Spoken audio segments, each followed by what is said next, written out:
चलिए बच्चों, MT7 का discussion. A coil of inductance 200 milli henry and resistance 2 ohm is connected to a source voltage 2 volt, the time constant of the circuit।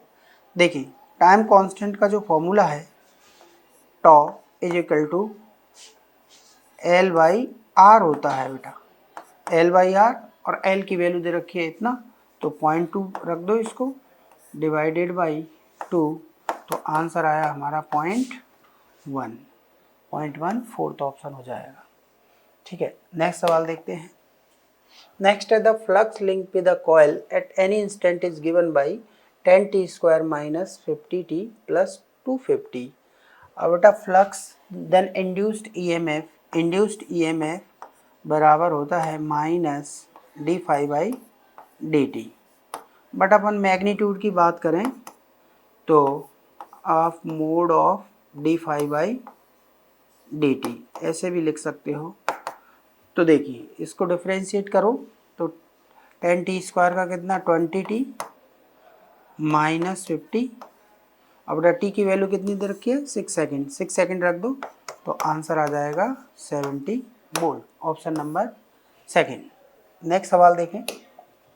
Next देखें, a ring of radius a rotates with a constant angular velocity omega about its axis passing through its center and perpendicular to its plane. The ring in xy plane, the potential difference induced in the ring would be 0। बेटा induced EMF की value 0 है if uniform magnetic field is along. देखिए condition क्या दे रखी है, ये x axis, ये Y axis, ये एक रिंग दे रखी है, ऐसे रोटेट कर रही है कांस्टेंट एंगुलर वेलोसिटी ओमेगा से। तो इस तरीके से रोटेट कर रही है। Suppose magnetic field x axis के अलोंग होता, तो एक्स के अलोंग होता तो भी बेटा फ्लक्स चेंज नहीं होता, क्योंकि ये इसी प्लेन में रोटेट कर रही है। तो एक्स एक्सिस के अलोंग भी अगर मैग्नेटिक फील्ड है तो फ्लक्स चेंज नहीं होगा। अगर वाई एक्सिस के अलोंग हो, सपोज वाई एक्सिस के अलोंग भी बेटा मैग्नेटिक फील्ड है तो भी फ्लक्स चेंज नहीं होगा। और जेड एक्सिस के अलोंग भी दे रखा हो, सपोज ऐसे जेड एक्सिस इस डायरेक्शन में, तो भी ये रोटेट तो एक्स वाई प्लेन में कर रही है, इसलिए यहाँ भी फ्लक्स चेंज नहीं होगा। जब तक मैग्नेटिक फ्लक्स चेंज नहीं होगा तब तक इंड्यूस्ड ईएमएफ नहीं आ सकता, 0 होगा। तो एक्स में भी सही है, वाई में भी सही है और जेड में भी सही है। It means all of the above. Next सवाल देखें। नेक्स्ट देखो, two parallel long wires carry current I1 and I2 with I1 is greater than I2 when the currents are in same direction, the magnetic field at midpoint between the wires is 10 micro Tesla. If the direction of I2 is reverse, the field becomes 30 micro Tesla. The ratio I1 and I2. But a parallel long wire, it means infinitely long मानेंगे। तो infinitely wire की वजह से r distance पर जो magnetic field होता है B, वो कितना होता है बेटा, mu not I upon 2 pi R. But उसने कहा है I1 सेम सेंस में करंट फ्लो हो रही है। पहले मान लिया इनके बीच सेपरेशन कितना है बेटा 2r, तो मिड पॉइंट कहाँ गया r पे। तो नेट मैग्नेटिक फील्ड देखें, इसकी वजह से भी अंदर और इसकी वजह से बाहर। और उसने बोला है ये जो I1 is greater than I2, it means इसका जो मैग्नेटिक फील्ड होगा वो ज़्यादा होगा। तो V नेट कितना आएगा बेटा, V1 ले लेते हैं इसको।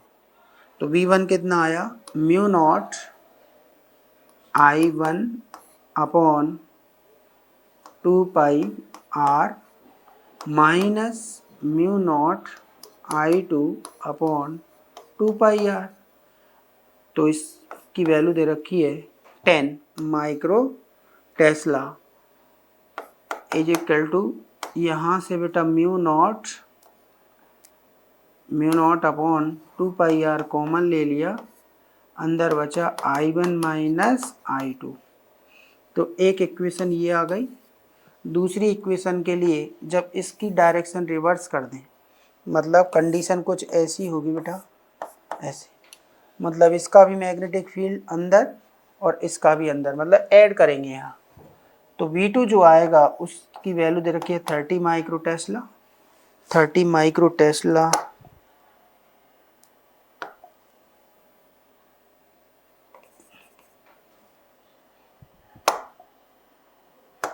देखो 30 माइक्रो टेस्ला।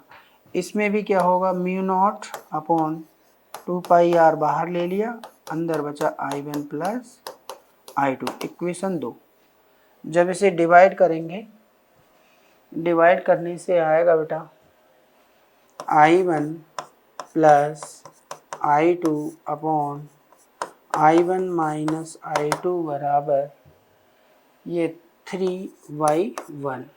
क्रॉस मल्टीप्लाई करेंगे तो I1 अपॉन I2 का जो रेशो आएगा वो कितना आएगा, 2/1 का। इसका मतलब आंसर हो गया सी। नेक्स्ट देखें, dimension of magnetic flux. Magnetic flux क्या होता है बेटा, फाई। फाई बराबर क्या होता है, बी इंटू ए। वैसे इसको यूनिट से भी कर सकते हो आप। यूनिट इसकी होती है न्यूटन पर एम्पियर इंटू मीटर, और इसकी होती है एरिया के बेटा मीटर स्क्वायर। मीटर ने मीटर को मार दिया तो क्या आया, न्यूटन मीटर अपॉन एम्पियर, और न्यूटन मीटर क्या हो जाएगा बेटा, m1 L2 T-2, और ए ऊपर चला गया तो a-1। This is the answer. Match करके देखें तो ऑप्शन सेकेंड। नेक्स्ट देखो, the inductive reactance of inductor coil. देखो इंडक्टर दे रखा है 1/π और फ्रीक्वेंसी दे रखी है इतनी। तो इंडक्टिव रिएक्टेंस अगर निकालना है तो एक्सएल पूछा है उसने, वो कितना होगा, ओमेगा एल। ओमेगा की वैल्यू पुट करो 2πf into L, 2π into F, F is given 50 hertz into L is given 1/π। Pi ने पाई को कैंसिल किया, इट मीन्स 100 ओम। तो थर्ड ऑप्शन ये आ जाएगा। नेक्स्ट देखें, magnetic field at the centre of circular loop. Centre of the circular loop, आपको पता है बेटा एरिया दे रखा है ए और बी मैग्नेटिक फील्ड। करंट पूछा है इसमें, तो करंट निकालने के लिए अपन क्या करें, बी बराबर mu naught I upon 2r। r is the radius. Suppose ये लूप है और इसकी रेडियस ये है, बट इसका एरिया गिवन है। तो एरिया से बेटा रेडियस हम फाइंड कर सकते हैं, a is equal to πr²। Here r is equal to √a/π। then we can put here I is equal to 2b upon mu naught into r। r की value put करो ये, तो 2b mu naught into √a/π। तो option match करके देखें तो fourth option सही है। नेक्स्ट देखें, नेक्स्ट सवाल, what should be the percentage change in the impedance of AC circuit. Impedance क्या होता है बेटा, जेड, और पावर फैक्टर को उसने चेंज किया 1/4 से 1/8। आर कांस्टेंट गिवन है। आपको पता है पावर फैक्टर cos पाई होता है बेटा, और उसकी वैल्यू होती है R/Z। Impedance Z, then Z1 की वैल्यू R अपॉन cos पाई। cos पहला कौन सा दे रखा है, 1/4। It means 4R। Equation first बन गई। Z2 देखो ऐसे ही, R upon 1/8, it means 8R। ये इक्वेशन हो गई सेकेंड। मतलब Z1 आ गया, Z2 आ गया। परसेंटेज चेंज कैसे देखते हैं बेटा, Z2 minus Z1 upon Z1 into 100। तो Z2 आया 8R minus 4R upon 4R into 100।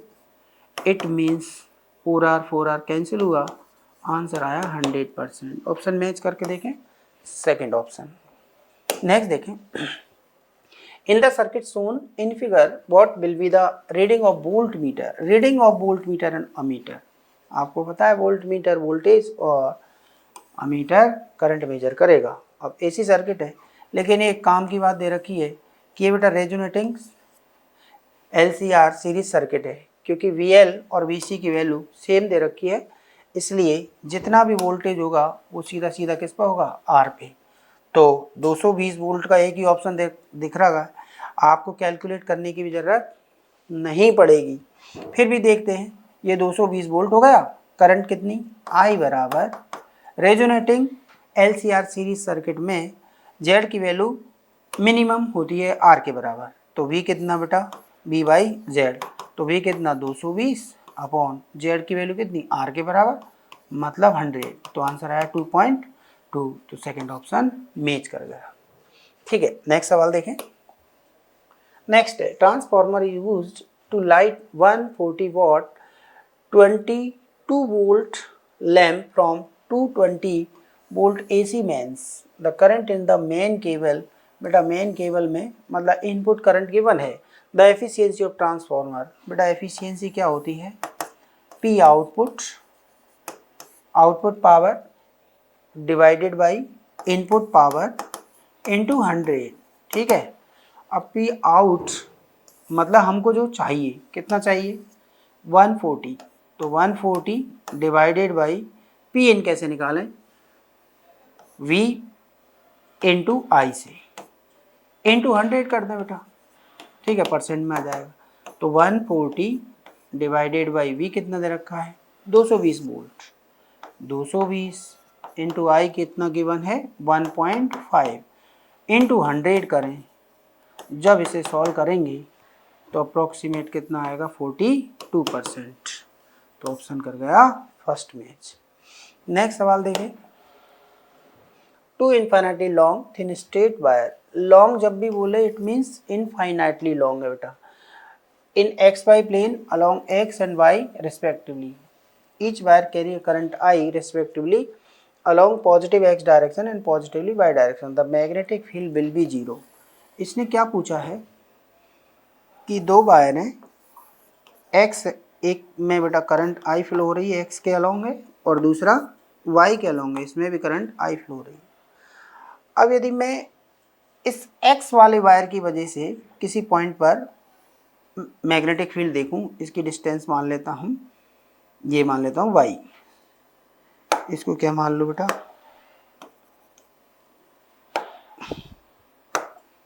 इसको Y मान लेता हूं, तो इसकी वजह से मैग्नेटिक फील्ड और इसकी वजह से मान लेता हूं X डिस्टेंस। ठीक है, तो यहाँ पर मैग्नेटिक फील्ड, ऐसे ही कई सारे पॉइंट मान लूँ, तो मैग्नेटिक फील्ड की वैल्यू बराबर होनी चाहिए। क्यों, क्योंकि कैंसिल आउट कर देगा, देखो इसकी वजह से बाहर आएगा और इसकी वजह से अंदर, मतलब यदि बराबर है तो एक दूसरे को कैंसिल कर देंगे और कैंसिल कर देंगे तो 0 आ जाएगी। तो कितना आया, mu not I upon I, बेटा इनफाइनाइट लॉन्ग का मतलब इनफाइनाइट। ठीक है, mu naught I upon 2 pi X बराबर होगा mu not I upon 2 pi Y, तो ये सब कैंसिल हो गया, Y बराबर क्या आ जाएगा X, इसका मतलब Y is directly proportional to X, या फिर एक स्ट्रेट लाइन इस तरीके से आएगी, तो ऑप्शन कौन सा मैच करेगा, फर्स्ट।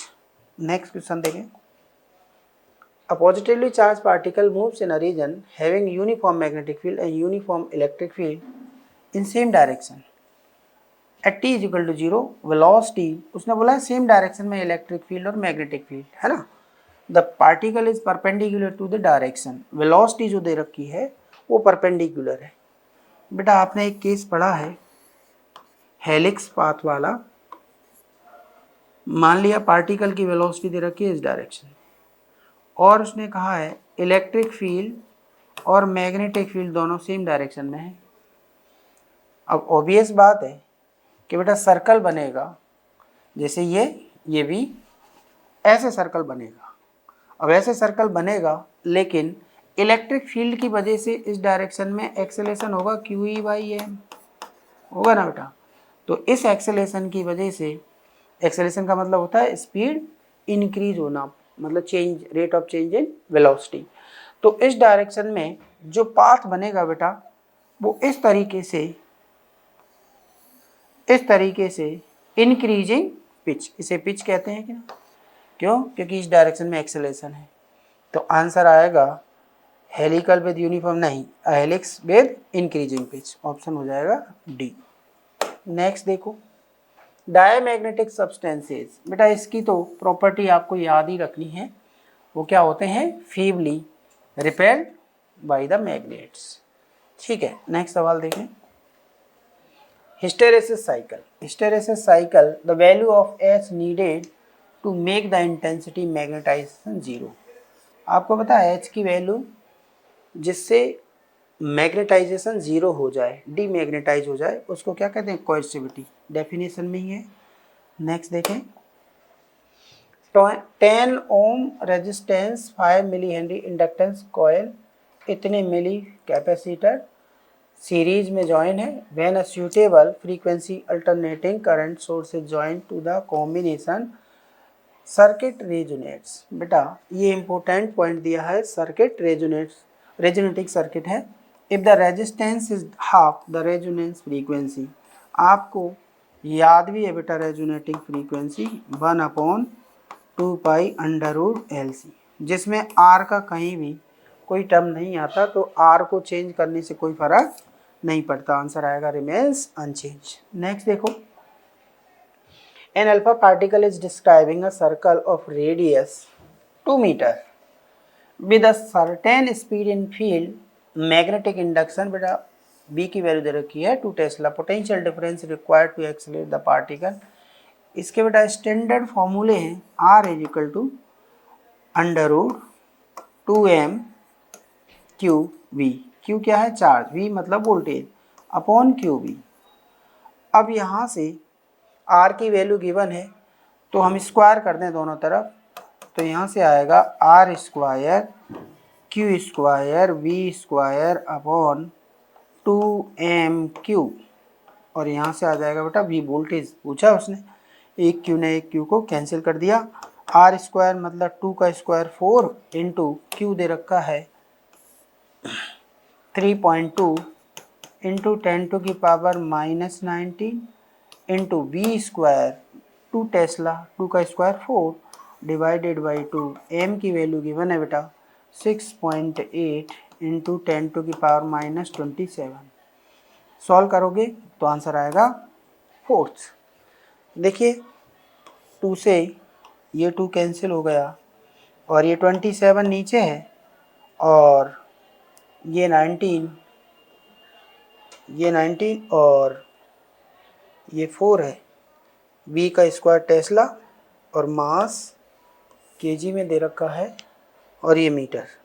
ठीक है, जब इसे सॉल्व करेंगे हम 3.2 अप्रोक्सीमेट आ जाएगा 3.8 इंटू 10⁸। क्यों, क्योंकि देखो वैसे ही आंसर आ जाएगा 27 है और ये 19 है, जब ये ऊपर जाएगा तो 10⁸ आएगा, बाकी का फिर सॉल्व करने की जरूरत ही नहीं पड़ेगी। नेक्स्ट देखो, question number 17, an electron is revolving. बेटा रिवॉल्विंग इलेक्ट्रॉन की वजह से मैग्नेटिक फील्ड निकालना है आपको, तो हमें पता है सर्कल में रिवॉल्व कर रहा है, तो μ0I/2r होता है, r is the radius.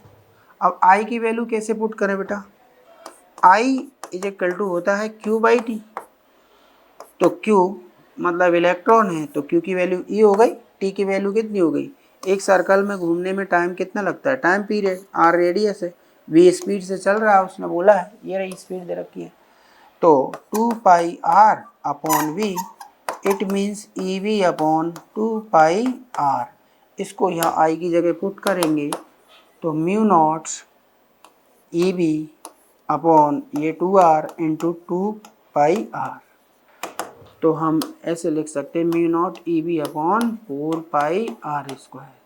Value put करो, μ0 की वैल्यू 4π इंटू 10⁻⁻7, E 1.6 इंटू 10⁻⁻19, और V वैल्यू दे रखी है 9 into 10⁻6 divided by 4π into r square, r is 4 into 10⁻⁻10, तो 4 इंटू 10⁻⁻10 इसका स्क्वायर करो, तो देखो 4 पाई ने 4 पाई को मार दिया, ये 4 का स्क्वायर है तो 16 हो गया, ये 0.1 बचा और ये 20 है, और ये कितना हुआ बेटा, ये 19 और ये 26 है, मतलब 20 ये कैंसिल हो गया और इंटू 9, तो आंसर आया 0.9। थर्ड ऑप्शन करेक्ट हो जाएगा।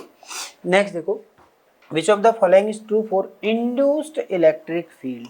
आपको पता है induced electric field non conservative होता है, नॉन कंजर्वेटिव क्लोज लूप बनाता ही है। फील्ड लाइंस देखो, दे आर कंजर्वेटिव गलत, they are field lines close loop बिल्कुल सही है। ठीक है, नेक्स्ट सवाल देखें। अ कंडक्टिंग लूप रेडियस दे रखी है, uniform magnetic field B perpendicular to the plane offering if radius R vary as the function of time T. मतलब हमें इंड्यूस्ड ईएमएफ निकालना है at T is equal to 4 second. तो पहले आपको पता है इंड्यूस्ड ईएमएफ, यहाँ भी मैग्नीट्यूड की बात ही कर रहा है, तो D phi upon D T. अब D phi upon D T, तो बेटा फाई को लिख सकते हैं हम B into A upon D T, और बी ए को लिख सकते हैं pi R square, it means pi बाहर आ गया, D by D T R square. R square की वैल्यू, ये आर गिवन है बेटा, आर स्क्वायर, इसको स्क्वायर करके यहाँ पुट करो, तो बी पाई आर नॉट का स्क्वायर, तो आर नॉट स्क्वायर बाहर आ गया, और D by D T 1 plus T square का होल स्क्वायर। इसको डिफ्रेंशिएट करें, तो इसको यहाँ डिफ्रेंशिएट करो, देखो B pi R naught square, पहले पावर का डिफ्रेंशिएट करो, तो 2 into 1 plus T square into फिर अंदर का डिफ्रेंशिएशन करो, तो 1 का 0, टी स्क्वायर का कितना 2t। टी की वैल्यू यहाँ से 4 सेकंड रखेंगे, तो आंसर आएगा हमारा 272 पाई बी आर नॉट। नेक्स्ट सवाल देखें। A rectangular loop sides 8 meter and 2 meter having total resistance 1 ohm. The magnetic field directed normal to the loop. The magnetic field is gradually reduced to the rate इतने से the current that flows through the loop is। देखो बेटा, induced EMF जो होता है वो होता है D phi by D T. ठीक है,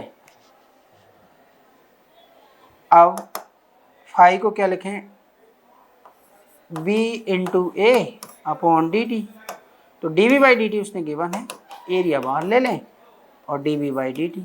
अब बेटा D V by D T की वैल्यू उसने दे रखी है, ए कितना होगा, लेंथ इंटू वेड्थ, तो 8 इंटू 2 16 इंटू 0.02, तो कितना आ जाएगा 0.32।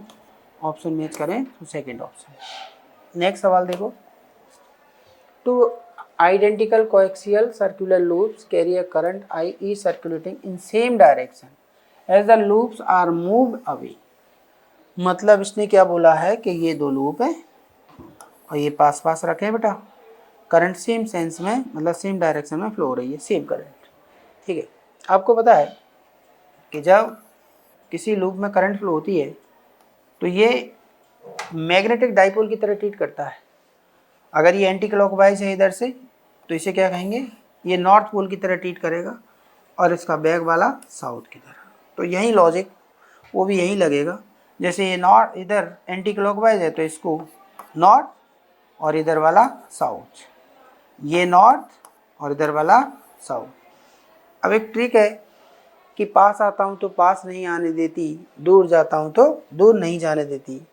अब देखो बेटा, इसको यदि मैं पास दूर ले जाऊँगा, इट मीन्स साउथ वाले को ये दूर नहीं जाने दे, तो इसके लिए अट्रैक्शन ज़रूरी है, और अट्रैक्शन के लिए यहाँ पर साउथ है, इधर साउथ है, तो यहाँ पर इंड्यूस्ड पोल कौन सा होना चाहिए, नॉर्थ, और नॉर्थ का मतलब होता है एंटी क्लॉकवाइज। इसका मतलब करंट इसमें एंटी क्लॉकवाइज ही इंड्यूस्ड होगी, तो ऑब्वियसली इसमें करंट ओवरऑल बढ़ गई, इंक्रीज हो गई। ठीक है, अगर इसको भी दूर ले जा रहे हैं, तो इसको ले जा रहे हैं, ये साउथ है ये नॉर्थ है। ठीक है, ये क्या बेटा, ये नॉर्थ है और ये क्या है, इधर साउथ और इधर साउथ। जब इसको दूर ले जा रहा हूँ तो ये दूर जा रहा है तो दूर नहीं जाने देगी, साउथ है। और बेटा अट्रैक्शन के लिए ये इधर नॉर्थ है, तो अट्रैक्शन के लिए साउथ ही इंड्यूस्ड होना चाहिए। अब साउथ ही इंड्यूस्ड होना चाहिए क्योंकि अट्रैक्शन की वजह, तो साउथ है तो बेटा इधर की करंट ऐसे ही, क्योंकि पीछे से बैक पोर्शन से मुझे ऐसे दिखेगी, इट मीन्स हम ऐसे बोल सकते हैं यहाँ भी नेट करंट इंक्रीज हो जाएगी। तो क्या बोले, current in each will decrease, नहीं, the current will increase in each, बिल्कुल ये ऑप्शन सही है। नेक्स्ट सवाल देखें। देखो, a circular wheel with multiple spokes has a radius 20 centimetre, ठीक है। The wheel is rotated about its axle, the region where the uniform magnetic field B दे रखा है exist perpendicular to the plane if the angular speed 4 radian per second, the induced EMF.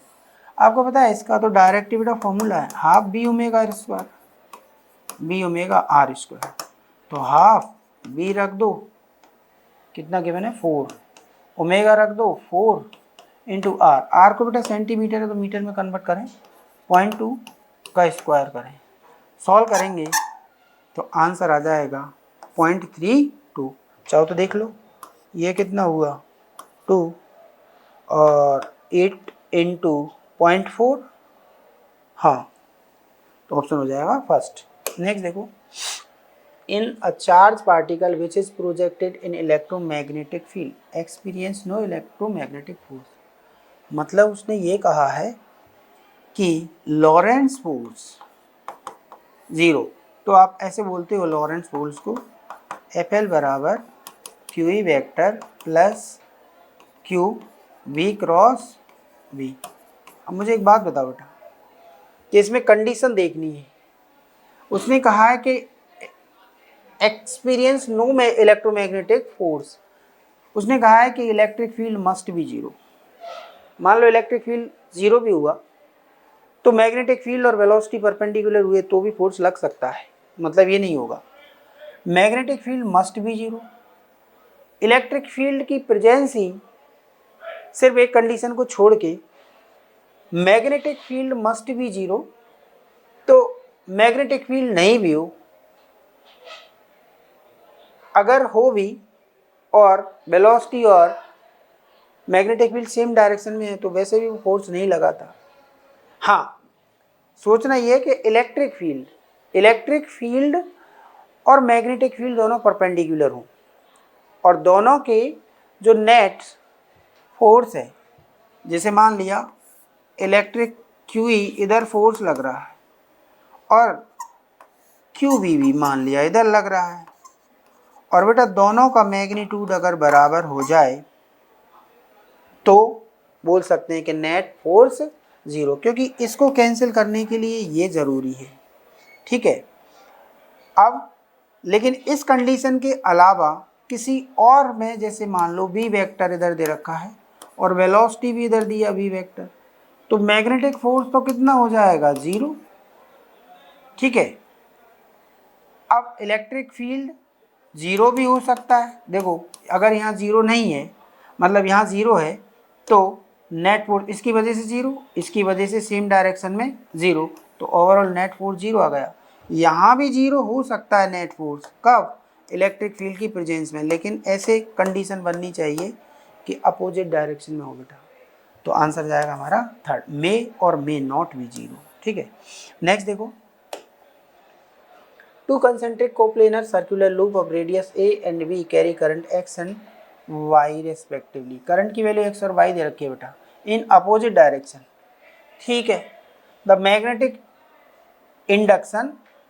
Induction मतलब magnetic field at the centre of the loop is 0।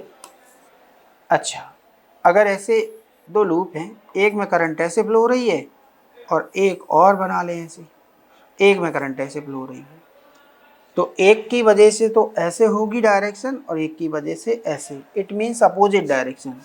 तो opposite direction और वो बोल रहा है नेट 0, तो दोनों की वजह से बराबर होना चाहिए, मतलब म्यू नॉट आई कितना है x अपॉन 2r, सेम है ना,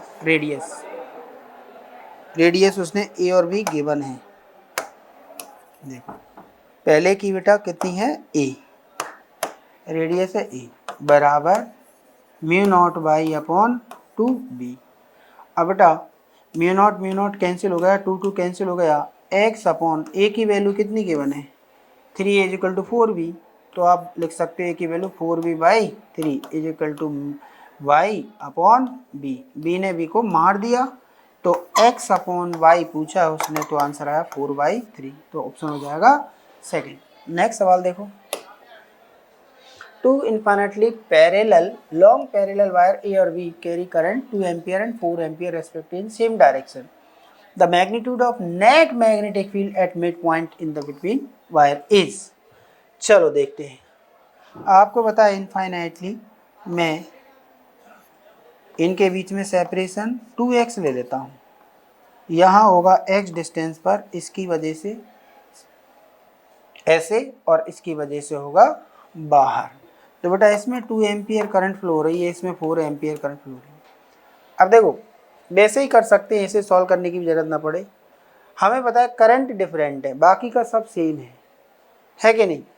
इसका मैग्नेटिक फील्ड इधर कितना होगा mu naught into mu not I कितना 2 अपॉन 2πx, ये सिर्फ ए की वजह से हुआ है, ए वायर की वजह से, ठीक है।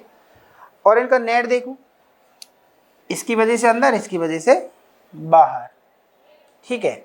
तो इसका कितना म्यू नॉट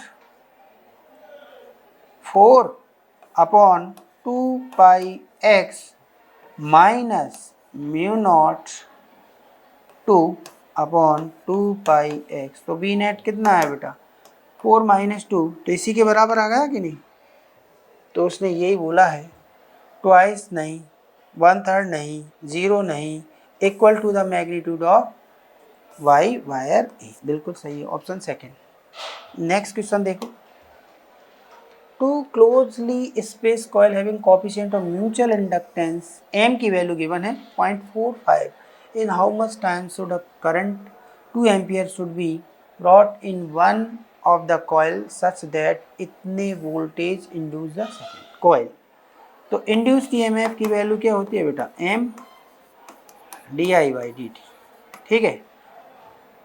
m की वैल्यू गिवन है, हमें dt चाहिए, तो dt की वैल्यू कितनी होगी 0.45 इंटू डी आई कितना दे रखा बेटा 2 एम्पियर डिवाइडेड बाई वोल्ट 4, ठीक है। अब इसे सॉल्व करें, 0.45 इंटू 2 90, मतलब 0.90 डिवाइडेड बाई 4, सॉल्व करेंगे तो कितना आएगा 0.225, तो इसको अपन क्या लिख सकते हैं 225 मिली सेकेंड, ऑप्शन हो जाएगा 4। नेक्स्ट देखो, एन आइडियल इंडक्टेंस इतना गिवन है is connected to a resistance दे रखा in series, a combination is now connected across an ideal battery EMF 10 volt, ये डीसी वोल्टेज है। The value of the steady, जब उसने स्टेडी बोल दिया इट मीन्स इनफाइनाइट टाइम, तो इनफाइनाइट टाइम पे एल का कोई रोल नहीं होता, सिर्फ रेजिस्टेंस ही रोल में आता है, बाकी का इंडक्टर कोई काम नहीं आएगा। तो हम क्या बोल सकते हैं बेटा V बराबर सीधा करंट पूछा है ना इसने, तो करंट ही निकाल दें डायरेक्ट, तो बेटा करंट पूछा है इसने, I बराबर V अपॉन R, तो V अपॉन R, V कितना गिवन है 10 वोल्ट डिवाइडेड बाई 8, तो आंसर आ जाएगा 1.25, फर्स्ट ऑप्शन करेक्ट हो जाएगा। सेकंड देखो, in a series LR circuit steady current इतने ampere is measured when DC source voltage 10 volt is connected. If the DC source is replaced by an AC peak value 10 volt, then the which of the following is not possible। देखो बेटा हमें पता है कि ये current 5 ampere कब आई है V upon Z minimum की कंडीशन, और आपको पता है Z मिनिमम, वैसे Z की बात करते ही नहीं है, DC के लिए R की बात करते हैं। तो आर बी अपॉन आर बराबर 5 एम्पियर आया। ठीक है, अब उसने कहा है कि एसी सोर्स और जोड़ दिया। ठीक है, अब एसी सोर्स जोड़ा है 10 वोल्टेज का, बट एक बात बताओ कि अब जो आई डैश आएगा वो वी, भाई पीक वैल्यू तो वही है। ठीक है, अगर मैं ये पीक करंट निकालना है, ठीक है, पीक करंट निकालना है तो पीक वोल्टेज ले लूँगा डिवाइडेड बाई जेड ले सकता हूँ। अब जेड की वैल्यू क्या होती है आपको पता है कि बेटा R square plus X square, X is the impedance, sorry reactance, है ना। तो कैपेसिटिव रिएक्टेंस भी हो सकता है, इंडक्टिव रिएक्टेंस भी हो सकता है, लेकिन कुछ ना कुछ तो ऐड हो रहा है। इट मीन्स जेड थोड़ा सा ज़्यादा होगा। जेड ज़्यादा होगा तो 5 एम्पियर करंट मैक्सिमम होगी, इससे ज़्यादा नहीं हो सकती। 3 हो सकती है, 2 हो सकती है, क्योंकि एक्स की वैल्यू जितनी होगी उस पर डिपेंड करेगा, लेकिन 6 एम्पियर का भी नहीं हो सकती। तो which is not possible, 6 ampere answer. Next देखो, ये स्टैंडर्ड सवाल है, variation of instantaneous current and instantaneous EMF in circuit, the average power dissipated। आपको पता है पावर एवरेज कितना होता है, V R M S I R M S cos pi. तो बेटा cos pi is the power factor. हमें पता है कि उसने बोला है कि पावर फैक्टर क्या होता है बेटा, फाई की वैल्यू कैसे निकालते हैं, आपको पता है वी की फेज माइनस आई की फेज, और आपको पता है देखो V और I इन दोनों में कितने का फेज डिफरेंस है, 90 का, पाई/2 का। तो cos 90 कितना हो जाएगा, 0। हाँ बेटा, नेक्स्ट देखें, a long hollow tube is carrying an electric current along its length distributed, hollow tube दे रखा है, uniformly over its surface the magnetic field.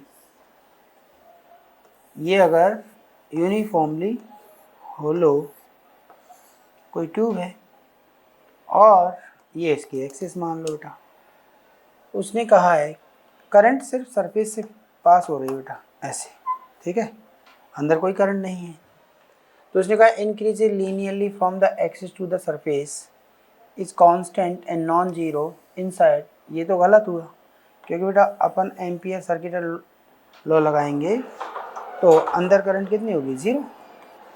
अंदर करंट ही ज़ीरो है, तो B dot d l integration mu not I कितना, zero, मतलब we कितना हो जाएगा, ज़ीरो। तो ऑप्शन वैसे ही दिख गया is zero at the axis, बिल्कुल सही है। नेक्स्ट देखो, ये भी स्टैंडर्ड है, वेरिएशन ऑफ मैग्नेटिक ससेप्टिबिलिटी काई विद एब्सोल्यूट टेम्परेचर फेरोमैग्नेटिक। बेटा फेरोमैग्नेटिक के लिए काई और टेम्परेचर में रिलेशन होता है कोई constant C, T minus T C. T C is the Curie temperature, ठीक है, ये क्यूरी कांस्टेंट है, ये कोई अदर टेम्परेचर। तो इसका रिलेशन से ग्राफ बनाएंगे तो कौन सा आएगा, फर्स्ट ऑप्शन करेक्ट है। Question number next, bar magnet has coercivity. Coercivity it means ये है कि डिमैग्नेटाइज करने के लिए एच की वैल्यू गिवन है। It is desire to demagnetize it by inserting inside a long solenoid 200 tons per meter of the length the current that should be sent through the solenoid। देखो बेटा solenoid के लिए अपन बात करें B बराबर क्या होता है, mu not an I, but आपको H गिवन है, तो V की वैल्यू जो होती है वो कितनी होती है, म्यू नॉट H। जब यहाँ पुट करेंगे तो H की वैल्यू एन आई के बराबर आ जाएगी, तो यहाँ से I की वैल्यू आ जाएगी H upon N, value put करो 4000 डिवाइडेड बाई 200, तो यहाँ आ जाएगा 20, आंसर आ जाएगा first. Next, Curie temperature is the temperature, ये वेरी वेरी इंपॉर्टेंट है बेटा। Curie temperature is the temperature above ferromagnetic material para में कन्वर्ट हो जाते हैं, ये आपको याद भी रखना है। Ferromagnetic materials become paramagnetic. Second option हो जाएगा। 35 देखो, relative permeability of substance is then its magnetic susceptibility. बेटा रिलेटिव परमिएबिलिटी म्यू आर और काई में रिलेशन क्या होता है, mu are is equal to 1 plus chi, और इसने काई की वैल्यू पूछी है, तो म्यू आर कितना 67 माइनस 1, तो आंसर आ जाएगा 66, तो ऑप्शन हो जाएगा फोर्थ। ठीक है। When 100 volt DC is applied across the coil, a current 4 ampere flows through it. ठीक है। When 200 volt AC at 100 hertz is applied, then to the same coil current amplitude it means ये given है बेटा I not, ठीक है, peak value. The reactance of the coil, reactance देखिए, सबसे पहले अपन R की वैल्यू निकालें DC से, तो 100 डिवाइडेड बाई 4 एम्पियर, तो ये आ गया बेटा 25 ओम, ठीक है, 25 ओम आ गया। अब बात करें AC से तो सीधा जेड ही आएगा, ठीक है, तो जेड की वैल्यू कितनी आएगी, ये अगर पीक वैल्यू गिवन है और अननोन वोल्टेज बेटा हमेशा आरएमएस वोल्टेज होता है, तो या तो इसे पीक में कन्वर्ट कर लो या इसे आरएमएस में कन्वर्ट कर लो। इसको आरएमएस में कन्वर्ट करेंगे तो आई आरएमएस की वैल्यू होती है आई नॉट बाई √2, तो √2 बाई √2 मतलब 1 हो जाएगी, तो अपन लिख सकते हैं V R M S upon I R M S. तो वी आर एम एस कितना है 200 डिवाइडेड बाई 1, तो ये आ गया 200 ओम। अब जेड स्क्वायर फॉर्मूला लगा दें बेटा, जेड स्क्वायर बराबर R square plus X square, ठीक है, तो उसने रिएक्टेंस ही पूछा है, तो जेड दे रखा है 200 का स्क्वायर माइनस आर दे रखा है 25 का square is equal to X, root कर देंगे इसका, 200 का कितना आएगा 40,000, ठीक है, माइनस 25 का स्क्वायर कितना आएगा 625, इसका रूट लेंगे, सॉल्व करोगे आंसर आएगा 198.4। ठीक है।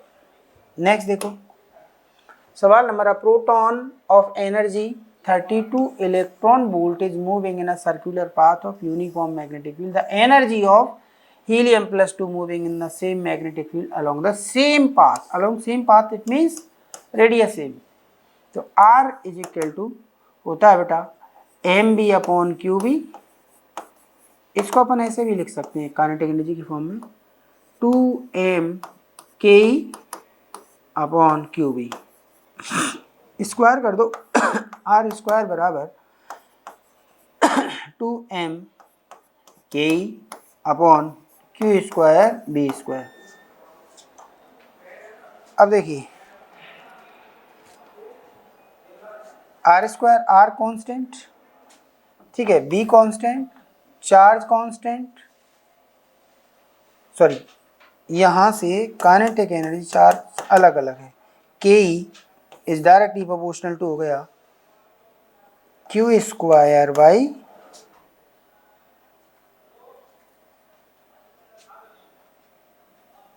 2m के ई, क्यू स्क्वायर बाई यहाँ से क्यू स्क्वायर बाई एम, ठीक है।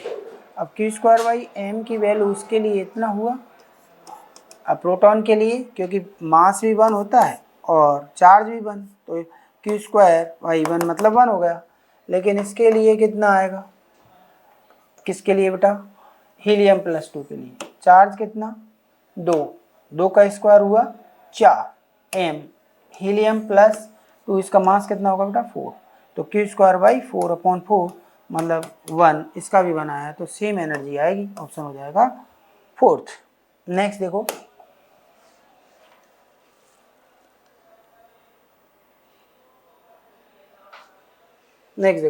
The magnetic field in the region is V is equal to 10I and the current in the semi circular loop is इतना। वैसे भी देखने की कोई ज़रूरत नहीं है, क्लोज लूप है और क्लोज लूप में वह फोर्स जो लगेंगे बेटा करंट कैरिंग एलिमेंट पर I L cross B vector. अब एल क्या होता है डिस्प्लेसमेंट। अब इसका ये क्लोज लूप का डिस्प्लेसमेंट कितना हुआ 0, तो फोर्स कितना हो जाएगा 0। आंसर आ जाएगा सेकेंड। नेक्स्ट देखो, two charge particle same specific charge. Specific charge होता है बेटा Q/m, सेम है दोनों का। Charge per unit projected in the same uniform magnetic field with projection velocity perpendicular to the magnetic field. If the speed of the charge particles are v and 2v, the ratio of angular speed of the path particle in magnetic field। बेटा angular speed तो direct formula, ये तो depend ही नहीं करता। Time period 2πm/qv होता है ना, और ओमेगा हो जाएगा qv/2πm।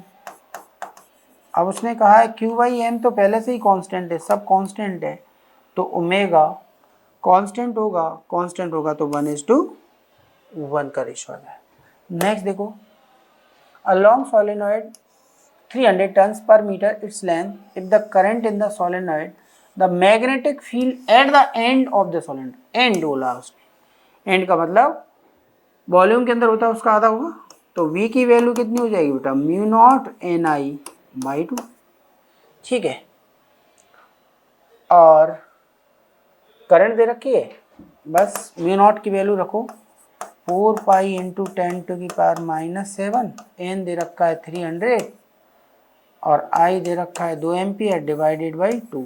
2 ने 2 को मार दिया तो अप्रोक्सीमेट ये कितना आया 4 × 3.14 × 3 और ये आया 10⁻⁻5, तो ये आया 339 37 पॉइंट मतलब 38 के अप्रोक्सीमेट, तो आंसर आया 0.38, क्योंकि देखो मिली मतलब 10⁻³ और ये 10⁻5 था ना। चलिए नेक्स्ट सवाल, the period of oscillation of magnet in a place 2 seconds when it's remagnetized so that the pole strength becomes 4 times। देखो बेटा मैग्नेटिक डाइपोल मूवमेंट m बराबर क्या होता है स्मॉल m मतलब pole strength into l, length मतलब किसी magnet की, अगर ये मैग्नेट है ये l और ये पोल स्ट्रेंथ। अब पोल स्ट्रेंथ अगर डबल कर दी या 4 टाइम्स की है तो m भी 4 टाइम्स हो जाएगा। टाइम पीरियड क्या होता है t = 2π √I/mb। अब b कांस्टेंट I कांस्टेंट, सिर्फ m 4 टाइम्स कर दिया, तो m 4 टाइम्स कर दिया तो t डैश कितना हो जाएगा t/2। ठीक है, 4 का रूट कितना 2, और पहले दे रखा है टाइम कितना 2 सेकेंड, तो बेटा आ जाएगा 1 सेकेंड। आंसर सेकेंड ऑप्शन हो जाएगा। नेक्स्ट देखिए, नेक्स्ट चलें, कन्वर्ट टू अ गैल्वेनोमीटर का रेजिस्टेंस गिवन है ऑफ द रेंज।